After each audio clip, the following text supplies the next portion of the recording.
नमस्कार दोस्तों, स्वागत है आप सभी का। मैं हूं सुधांशु। आज बात करने जा रहा हूं प्रयागराज महाकुंभ के बारे में। 13 जनवरी से शुरू हुआ प्रयागराज महाकुंभ 26 फरवरी 2025 को समाप्त हो गया।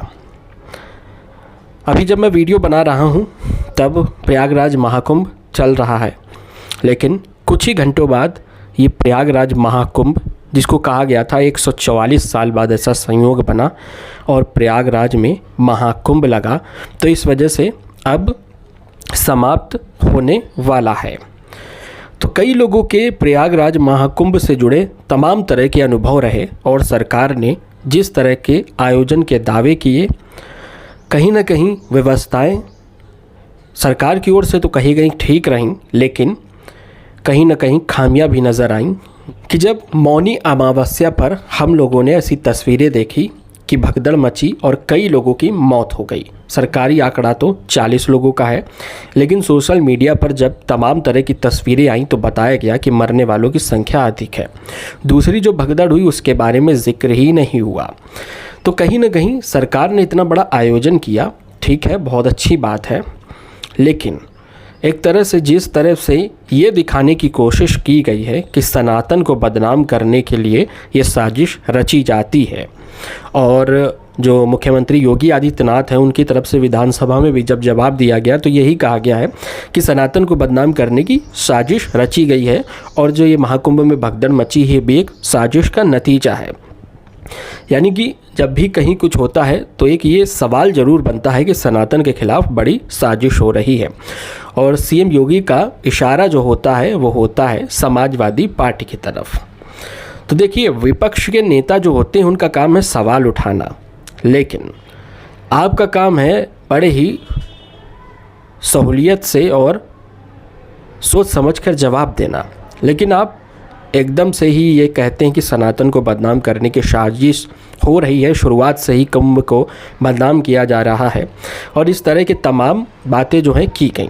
जब सीपीसीबी ने ये रिपोर्ट दी कि गंगा के पानी में दूषित है वो पानी और मल के अंश तक मिले हैं, तो भी ये कहा गया कि ये जो है महाकुंभ को बदनाम करने की कोशिश की जा रही है, और फिर तमाम तरह के दावे किए गए कि ये पानी आचमन योग्य है, पानी बहुत ठीक है।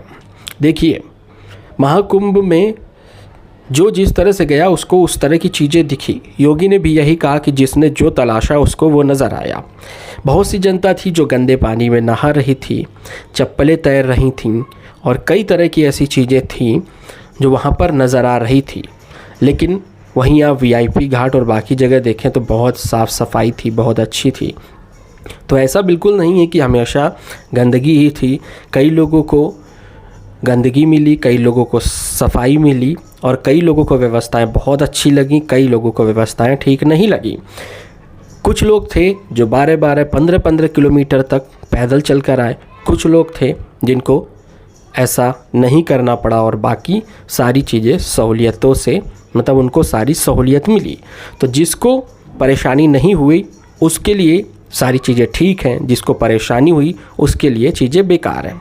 तो यही है, कोई भी आयोजन होता है तो कुछ न कुछ सवाल उठते हैं, और 144 साल बाद अगर महाकुंभ आया था तो आयोजन भी बहुत बड़ा था। शुरुआत से ही ब्रांडिंग इस तरह की गई थी, लेकिन फिर धीरे धीरे करके जैसे जैसे महाकुंभ में भीड़ बढ़ती गई तो कई सारी व्यवस्थाएं देखने को मिली, अव्यवस्थाएं नज़र आईं और कई सारी खामियां नज़र आईं। हालांकि महाकुंभ में तारीफ़ करनी होगी प्रशासन की और उन सुरक्षा कर्मियों की जिन्होंने दिन रात मेहनत की और पूरी सुरक्षा का ज़िम्मा संभाला। तो कहीं ना कहीं ये अगर सवाल उठ रहे हैं तमाम तरह के, केवल सवाल उठाना ही हमारा काम नहीं है। हमारा काम ये भी है कि जिन पुलिस कर्मियों ने सुरक्षा का ज़िम्मा संभाला, रात दिन जग कर काम किया, उनकी तारीफ़ करनी बनती है और करनी भी चाहिए। तो फिलहाल दोस्तों, वीडियो बनाने का मकसद यही था कि 12 साल बाद आया महाकुंभ, एक भव्य महाकुंभ था। सनातन के कई सारी तस्वीरें यहाँ पर नज़र आईं, बहुत अच्छा लगा, कई लोग वायरल हुए, काफ़ी कुछ चीज़ें मिली, कई लोगों ने नाम कमाया। तो काफ़ी चीज़ें हुई और महाकुंभ में काफ़ी कुछ उतार चढ़ाव ये सब रहे। और कहना ये चाहता हूँ कि शुरुआत से ही जिस तरह से सवाल उठाए गए तो ये कहा गया कि सनातन को बदनाम करने की साजिश हो रही है, तो ये सब बातें मुझे लगता है कि एक विपक्ष जब सवाल करता है तो एक तरह से ये विपक्ष को ही दोषी करार दे दिया जाता है कि हाँ ये सनातन को बदनाम करने की साजिश है और फलाना ढिकाना है। फ़िलहाल तो यही कहेंगे कि अगर आयोजन है तो व्यवस्थाएं दुरुस्त रखी जाएं और पहले से चौकसी हो और पहले से ही ऐसा अलर्ट रखा जाए चीज़ों को, ताकि कोई दिक्कत ना हो, जनता को परेशानी ना हो।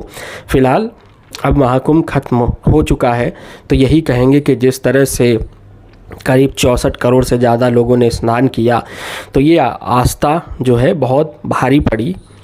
मतलब जिस तरह से आस्था का सैलाब उमड़ा और माँ गंगा में लोगों ने स्नान किया तो ये बहुत बड़ा एक आंकड़ा है। 64 करोड़ लोग प्रयागराज में आना और स्नान करना ये अपने आप में एक बहुत बड़ी संख्या है और योगी सरकार के लिए एक बड़ा अचीवमेंट कह सकते हैं ये है।